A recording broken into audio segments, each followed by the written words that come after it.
शाम में बशारुल असद के तवील दौर का खात्मा तो हो गया, मगर शामियों के दुख, तकालीफ और अजियतों का ताहाल खात्मा ना हुआ।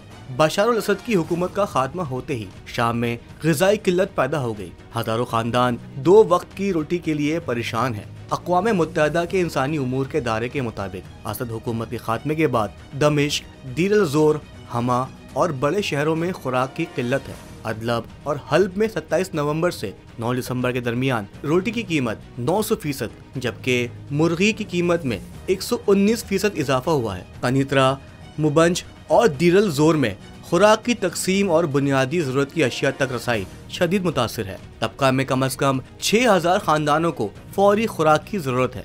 शरह मुबादला में इंतहाई उतार चढ़ाव के नतीजे में मुआशी अदम इस्तेहकाम भी देखने को मिला, जिसके नतीजे में दुकानें बंद हैं और ताजिर अजनास ज़ख़ीरा कर रहे हैं।